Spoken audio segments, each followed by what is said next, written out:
काहीच करू शकलो नाही. कारण का तो प्रसंगच असा होता. मी फक्त एवढंच करू शकलो की हे वहिनींना त्याचा व्हिडिओ कॉल करून दाखवू शकलो. तेवढं तर मला परमेश्वरानं सद्बुद्धी दिली. बाकी काय त्याचे हेल्पलेस होतो पूर्णपणे. अजितदादांबरोबर तब्बल 18 वर्ष सावली सारखे असलेले त्यांचे स्वीय सहाय्यक सुनील कुमार मुसळे आपल्यावर आहेत. सुनील कुमार मुसळे म्हणजे खरं तर माहितीचा खजिना. दादांबरोबर खूप चांगले वाईट अनेक प्रसंग त्यांनी अनुभवले. साहेब, दादांच्या बाबतीत मला थोडंसं विचारायचं तुमच्या बाबतीत की दादांच्यावर फिरायचं म्हणजे खरं तर आगीबरोबर फिरायचं, म्हणजे अशा अर्थानं की प्रत्येक गोष्ट ती अप टू डेट पाहिजे. ते 18 वर्ष कसं सगळं सांभाळलं?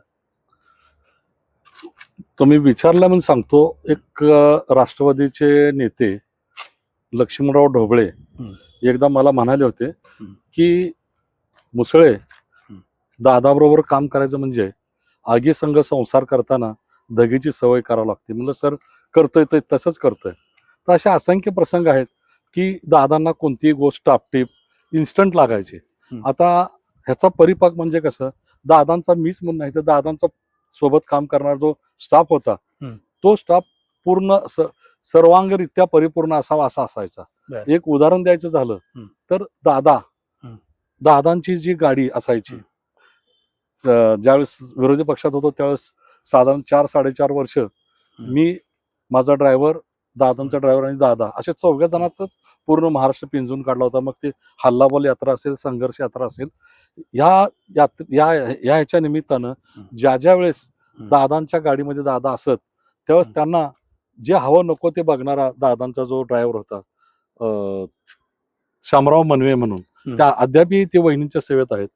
त्यांना जर शर्टाचं बटन निघालं तर दादा स्वतः बसत असेल, सुईद्वारा गाडीत असेल.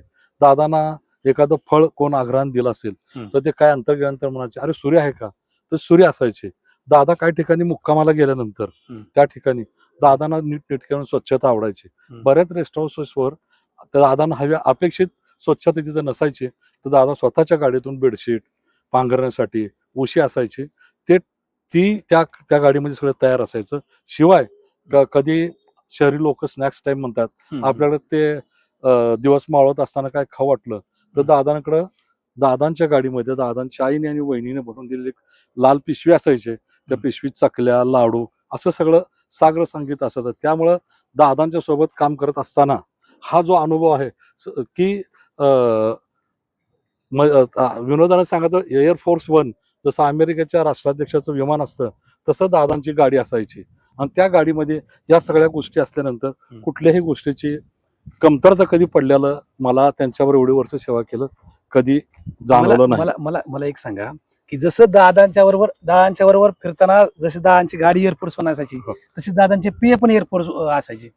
असं नाही काय मरता क्या नाही करता, दादांसोबत काम करायचं म्हटल्यानंतर आपोआपच ह्या सगळ्या गोष्टी येतात आणि त्या अनुभवाने आल्या, काही गोष्टी शिकाव्या लागल्या. पण एक झालं की तुमचा कसा दिनक्रम असायचा दादांबरोबर असताना? आमचा दिनक्रम असा असायचा, ज्या दिवशी आम्हाला सुट्टी असेल त्या दिवशी दादा सांगायचे दुपारी 3 वाजता मला एकदा फोन कर. आणि ज्या दिवशी कामावर असो त्या दिवशी दादा काय करायचे की दादांना वर्तमानपत्र वाचण्याचा हा नित्य दिनक्रम असायचा. दादाच्या इथं आम्ही 4:30ला उठायचो. माझा ड्रायव्हर जाऊन तिथं जवळ एसटी स्टँड, मुक्कामाच्या ठिकाणी एसटी स्टँड किंवा रेल्वे स्टेशन ह्या 2च ठिकाणी वर्तमानपत्र मिळतात. त्या ठिकाणी जाऊन तो पहिल्या बॅचची म्हणजे पहिली एसटी आली, काय 5-6 वर्तमानपत्र आलेत, तो घेऊन यायचा. मग त्याचा प्रातर्विधी उरकायचा. मी त्या राहिलेल्या वेळेत माझा उरकलेला असायचा. नंतर तो दुसऱ्या टप्प्याला जाऊन राहिलेली वर्तमानपत्र आणायचा. 6 ते 7 या वेळेमध्ये दादा संपूर्ण वर्तमानपत्र वाचायचे. त्याच्यामध्ये त्यांना हवे असलेले याच्यावर ते खून करायचे. आणि त्या सभेच्या निमित्तानं किंवा त्या दौऱ्याच्या निमित्तानं काय असेल तर ते सांगायचे की एवढा हा जो मथळा किंवा हा मसूद आहे हा मला व्यवस्थित रिटाईप करून दे. आणि त्याप्रमाणे मग आमच्या बॅक ऑफिसला बनकर नावाचा आमचा कॉम्प्युटर ऑपरेटर असायचा. तो पाठवलेला व्हॉट्सअपवर त्यावेळेस ब्लॅकबेरी फोन होते, त्याच्या फोटोवरून मग तो त्याचे हे बनवायचा, म्हणजे भाषणासाठी लागणारा मसुदा किंवा भाषणासाठी लागणारा मुद्दा बनवायचा आणि तो पाठवत असायचा. आणि मग सकाळी 6 ते 7 वर्तमानपत्र वाचल्यानंतर दादा 7 वाजता लोकांच्या भेटीसाठी त्या रेस्ट हाऊस असेल किंवा कुठल्या कार्यकर्त्याच्या घरी असेल त्या ठिकाणी दादा त्या लोकांना भेटायला बोलवायचे. भेटायचं आणि भेटून झाल्यानंतर त्या ठिकाणी उदाहरणार्थ जळगावचे कलेक्टर असतील की माझा हे कुठलं अनुदान मिळालं दादा त्याच ठिकाणी लगेच फोन लावायचे आणि दादांचा फोन म्हणल्यानंतर बहुतेक ठिकाणी माझा नंबर असल्यामुळे ते फोन घेतला जायचा. दादा त्याला सांगायचे सत्तेत असो अथवा नसो की ह्यांचं काम करा आणि झाल्यानंतर मला कळवा. आम्ही प्रवासात असताना 2-4 तासांनी फोन यायचा की काम झालेलं आहे किंवा करण्यामध्ये ही अडचण आहे किंवा ही पूर्तता करायला सांगा. असा दादांचा दिनक्रम असायचा. मग दुपारची वेळ झाली 12-1-2 वाजले तर दादा कार्यकर्त्याच्या घरी जेवण करण्याला प्राधान्य द्यायचे. हॉटेलमध्ये जेवण हे दादांच्या ह्याच्यामध्ये 1% पण नसायचं. फारच एखाद्या कार्यकर्त्याच्या हॉटेलचं उद्घाटन असेल तर अशा ठिकाणी दादा एक औपचारिकपणा म्हणून तिथं जेवण करायचे. इतर वेळेस दादा आपल्या कार्यकर्त्याच्या घरी जेवणाला प्राधान्य द्यायचे किंवा तिथे शेत असेल वस्ती असेल त्याची मग त्या ठिकाणी काही ठिकाणी द्राक्ष बागेमध्ये आम्ही काही वेळेस जेवण केलंय. जळगाव भागात केळीच्या बागेमध्ये आम्ही जेवण केलेलं आहे. दादांना स्थानिक ठिकाणचा आहार फार आवडायचा. त्याच्यानंतर रात्री सर्व कार्यक्रम संपल्यानंतर शक्यतो म्हणजे सुप्रीम कोर्टाच्या नियमाप्रमाणे 10 वाजता सभा संपायच्या. 10च्या नंतर मग दुसऱ्या कार्यकर्त्याच्या घरी तिथं जेवण असायचं. म्हणजे सकाळी 6 वाजता दादांचा सुरू झालेला दिनक्रम रात्री 10 वाजता संपायचा. जेवण झाल्यानंतर परत एक काही वेळासाठी मग चर्चा असायची आणि नंतर दादा 12च्या दरम्यान झोपायचे. झोपण्यासाठी दादांना कितीही वेळ लागला तरी दादा सकाळी 6 वाजता वर्तमानपत्र वाचण्यासाठी तयार असायचे. म्हणजे याचा अर्थ दादांच्या बरोबर तुम्हालाही तशाच स्वरूपाचं अपडेटेशन ठेवावं लागत असेल. हो, तर त्यांच्यासोबत राहताना ही अपरिहार्य गोष्ट होती की ती तयार होणं. त्याच्या मग तुम्ही म्हणाल की याच्यामध्ये तुम्ही विश्रांती किंवा विरंगुळा काय असायचा तर ते दादाने दिलेले कागद पाहून त्याचं पुढचं काम करणं किंवा निरोप देणं हा विरंगुळा असायचा. आणि त्याच्यामध्ये गाडीमध्ये मध्ये वेळ मिळाला इतर ठिकाणचे काही स्थानिक लोक बसले तर मी माझ्या गाडीतून बसल्यानंतर तेवढ्या वेळेसाठी जो काही विश्राम मिळेल तो आमचा आराम राहायचा. साहेब अनेकदा दादांचं एक असायचं की त्यांना फास्ट सगळ्या गोष्टी लागायच्या. हो, मग ते पार गावातल्या कार्यकर्त्यापासून ते राज्य किंवा देश पातळीच्या नेत्यापर्यंत किती फोनचा संग्रह तुमच्याकडं नंबर? माझ्याकडं 2 फोन मिळून 80,000 फोनचा संग्रह आहे. माझ्याकडे राज्यातले सर्व जिल्हाधिकारी RDC जिल्हा लेवलला काम करणारे सर्व एचओडींचे नंबर असायचे. शिवाय माजी आमदार इतर पक्षाचे आमदार आणि त्या अनुषंगिक काही नंबर्स लागायचे जसे की पोलिसांचा कंट्रोल रूमचा नंबर आहे. हे नंबर किंवा DSB ब्रँच आहे ह्या नंबरचा सर्व म्हणजे संग्रह माझ्याकडं कायम मोबाईलमध्ये असतात. त्यामुळे मी 1 TBचेच मोबाईल वापरायचो. पूर्वी कमी होते तेव्हा SD कार्ड वापरून मी माझं काम भागवतो. साहेब मला एक सांगा दादांबरोबरच तुमचं ह्या 18 वर्षातलं नातं कसं राहिलं? दादांच्या बरोबर काम करत असताना दादानी असं नातं डेव्हलप केलं होतं की मला वडीलधाऱ्यासारखं त्यांचंच काय आम्ही वहिनींना दिदी म्हणतो त्या दादांच्या सोबत राहतोय म्हटल्यानंतर त्या दोघांच्या सोबत वागत असताना मला मोठ्या भाऊ आणि बहिणीसारखं वातावरण त्यांच्यामध्ये मला मिळालं. त्यांच्या मुलांना शाळेमध्ये प्रवेश घेणे, त्यांच्या शाळात वेगवेगळ्या ठिकाणी जाऊन काही वेळेस मिटिंग त्यांच्या स्पोर्ट्ससाठी जाणे. पार दादा फुटबॉल चांगले खेळायचे. त्यांच्या फायनल मॅचेस बहुतेक वेळेस मी अटेंड केले. ते कॅम्पियन स्कूल मुंबईमध्ये शिकायचे.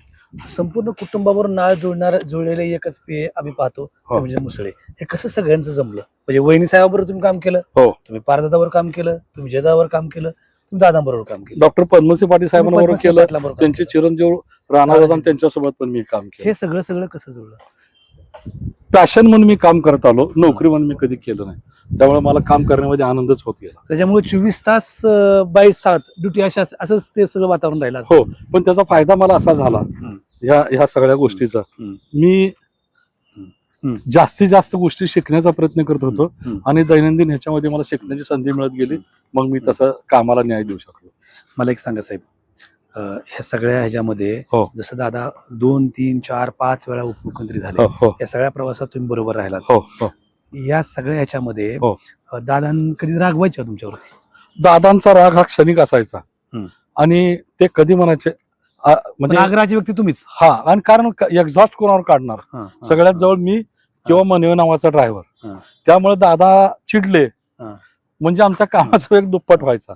त्यामुळे आता उदाहरणार्थ एखाद्या मंत्र्याला फोन लावा आणि ते फोनवर अवेलेबल नसतील तर मला कसरत अशी करावी लागायची की त्यांच्या पत्नीचे काय नंबर ठेवलेले असायचे, ड्रायव्हरचे असायचे, बॉडीगार्डचे असायचे आणि काय वेळेस असं व्हायचं की त्यांना फोन घ्यायचं नसायचं.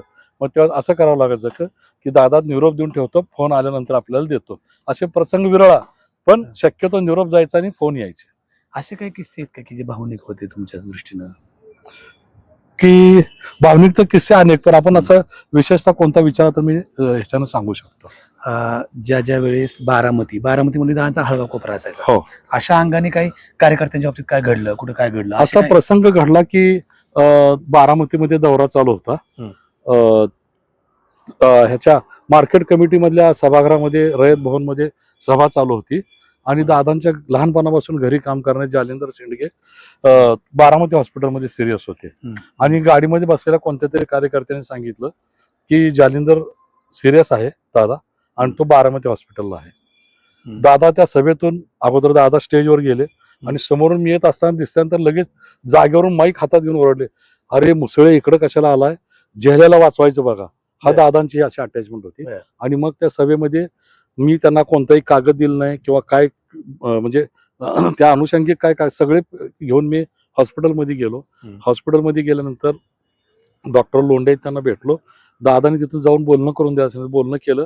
दादा सांगितले झेल्या म्हणजे मी समजून त्याच्यावर उपचार करा, झेल्या मेला नाही पाहिजे असं त्यांनी डॉक्टर लोंढेला सांगितलं. पण ह्याच निमित्तानं पुन्हा नंतर दादांनी हो. वैद्यकीय कक्ष स्थापन केला, जे तुम्ही प्रमुख हो. काम केलं त्या हो. काळात, हो. आणि हजारो लोकांवरती उपचार मोफत झाले हो, की सर. ज्या काळात कुठल्याही योजना नव्हत्या. नव्हत्या. हो, हो, सर. बरोबर ना? हो, हो. मग ह्या सगळ्या ह्याच्यामध्ये हो. नंतरच्या काळामध्ये हो. दादा म्हणजे असं कधी वाटायचं की दादा फार करारीत किंवा कडक आहेत, दादा भावनिक पण असायचे, दादा हळवे पण असायचे. दादांचा भावनिक किस्सा जर सांगायचा झाला तर त्यावेळेस विरोधी पक्षात असताना मी एकटाच पीए होतो सोबत काम करणारा. असे त्यामुळे माझ्या कुटुंबियांचाही दादांच्या कामाचा संबंध आला. माझा मोठा मुलगा संग्राम हा फोटो जर्नलिस्ट होता. मग दादांच्याकडे तो येणं जाणं त्याचं राहायचं, काय छोटी मोठी कामं त्यालाही सांगायचे. मग एक त्याचं लग्न जमलं आणि लग्नाच्या वेळेस पोशाख घेण्याचा विषय आला तर दादांना त्यांनी जाऊन सांगितलं की दादा माझ्या आवडीचा माझ्या टेलरकडे मी घेतलेल्या कपड्याचाच पोशाख शिवायचा. दादा म्हणले काय वेडायस काय? नाही म्हणले दादा माझी इच्छा आहे, मग आपण यायचं आहे तिथं, माझ्या लग्नाला येऊ शकणार नाही, कळंबला माझं लग्न आहे पण माझं रिसेप्शन पुण्यामध्ये आहे. त्या दरम्यान सरकार बनवण्याच्या घाई चालल्या होत्या आणि काही मंत्र्यांचा शपथविधी झाला होता, काही मंत्र्यांचा शपथविधी राहिला होता. तर त्या दादांचा उपमुख्यमंत्री म्हणून शपथविधी होणार होता. त्या रावेतमध्ये तो रिसेप्शनचा कार्यक्रम होता. दादा त्याच्यासोबत कपडे निवडीसाठी गेले. तो ह्याचा टेलर म्हणजे एकदम साधारण चारागदीन नावाचा कुर्ल्यामधला टेलर होता. स्वतः दादा त्या ठिकाणी आले, त्याच्या गाडीमध्ये बसून आले आणि तिथं आल्यानंतर त्यांनी कपडे स्वतः निवडले, त्याच्याकडे शिवण्यासाठी दिले. दादांच्या आणि त्या टेलरचं असं माप त्यांच्या डोक्यामध्ये बसत टेलरच्या की दादांचे शेवटचे जे कपडे होते ते चारागदीन टेलरने शिवलेले होते. त्यामुळं दादा एखाद्या गोष्टीबद्दल एखादा पटलं तर ते दादा त्या गोष्टीचा पुरेपूर एकदम हे करायचे, म्हणजे त्याच्या बाबतीत ते राहायचे. दादा अनेकदा त्यांच्या एकूण आजवरच्या काळामध्ये त्यांनी अनेक मंत्रिपद भूषवली, सत्ता आली गेली अनेक वेळा, पण दादांच्या म्हणजे मंत्रिपद भूषवलं म्हणून दादाला केव्हा शपथ घेतली म्हणून आनंद व्हायचा असं नाही, पण असा कुठला एक कौटुंबिक किंवा सामाजिक असा आनंदाचा क्षण होता का की दादांना खूप आनंद झाला होता त्यावेळेस? दादांना आनंद झाला तर दादा कुटुंबियामध्ये असतील किंवा एखाद्या कार्यकर्त्याच्या घरीच गेले असतील, त्यांना आनंदाला पारावर उरायचा नाही. मग अशा असंख्य कार्यकर्त्यांच्या घरी त्यांची मला वाटतं बारामतीत पण त्यांनी सहजच कार्यकर्त्यांच्या घरी जायचं, मला तुझ्या घरी यायचं चहा प्यायला वगैरे असं बऱ्याचदा. आता मला हाच सांगायचं झालं तर दादांचा गायीचा व्यवसाय होता, गोठा मोठा होता. त्या दरम्यानचा त्यांचा एक मित्र होता. आम्ही मुळशीमध्ये हिंद केसरी स्पर्धेसाठी चाललो होतो. त्यांच्या त्या मित्राचं नाव मला माहित नाही. 6ची वेळ होती. दादानी त्यांच्या अंदाजानं त्यांच्या घराजवळ गाडी घेतली आणि गेल्यानंतर दादाने तिथं गेल्यानंतर सांगितलं सदा कुठं आहे, तर लोकांनी सांगितलं की धारा काढतोय. मग दादा तिथं गेल्यावर सदा म्हणलं, दादा एवढी धार झाली घेतो बसातर. एकदम साधं घर होतं त्या ठिकाणी. ते आपल्या ह्याच्या खताच्या पोत्याचे चवळ खाली टाकलं, दादा तिथं खाली बसले आणि त्याची बायको चरवी घेऊन त्या म्हणजे बादली घेऊन आली, दूध एकत्रित करत होते. दादाने सांगितलं आम्ही 4 जण आहे, 4 अंड्याच्या पोळ्या 4 भाकरी करा, आम्हाला हिंद केसरी स्पर्धेला जायचं आहे. ते 11 वाजेपर्यंत 10 वाजेपर्यंत कुस्त्या चालतील, तिथनं जेवण आम्हाला बारामतीला जाणं शक्य होणार नाही, आता 6 वाजताच आम्हाला जेवायचं आहे. सदा आणखीन दुसरी बादली घेऊन इथं त्या एकत्रित करण्याच्या याच्या अगोदरच्या बायकोनं भाकरी केल्या, तिथे प्रत्येकाने एक अंड्याची पोळी दिली, आम्ही जेवण केलो. निघताना दादा एवढंच म्हणले सदा परत आल्यावर येतो. असा की सामान्य कार्यकर्त्याच्या घरी जेवताना कुठलाही असा थाटमाट किंवा बडीजाव की नाही किंवा मी जेवतो आणि मला हेच पाहिजे आणि तेच आहे का, काय नाही. आता शेतकरी कुटुंबाला त्या घरी कोंबड्या असणं, भाकरी ह्या तर सगळ्या गोष्टी आहेत त्या बरोबर. लगेच त्या घेण्यामध्ये त्यांचं काही नसायचं.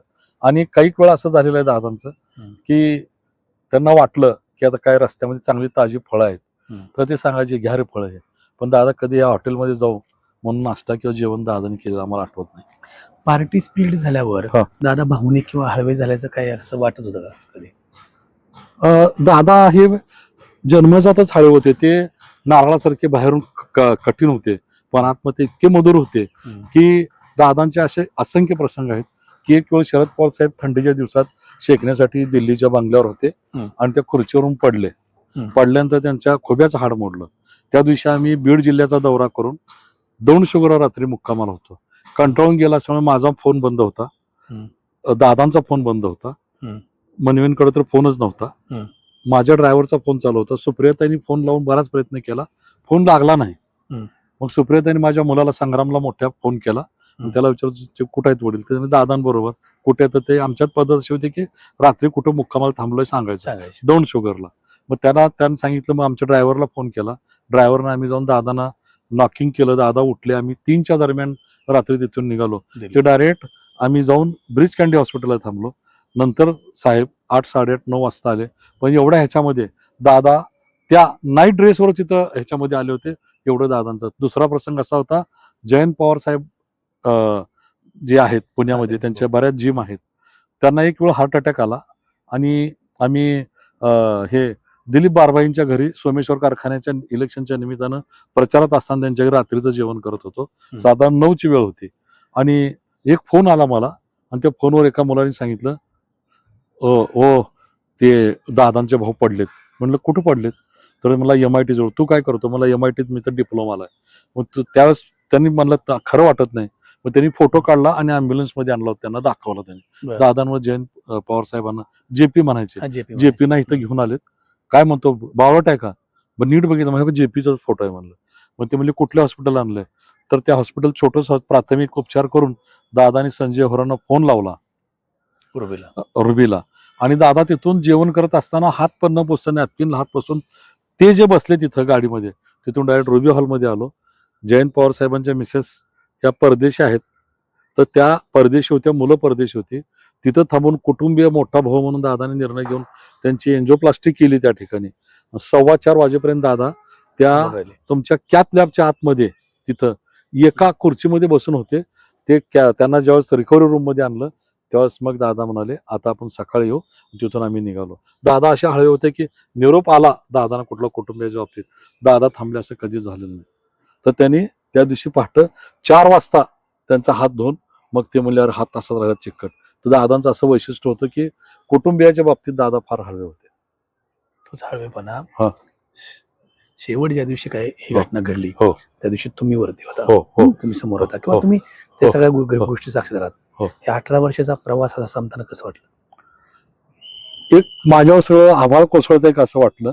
मी ज्यांच्यासाठी सगळं करू शकत होतो त्या दिवशी काहीच करू शकलो नाही.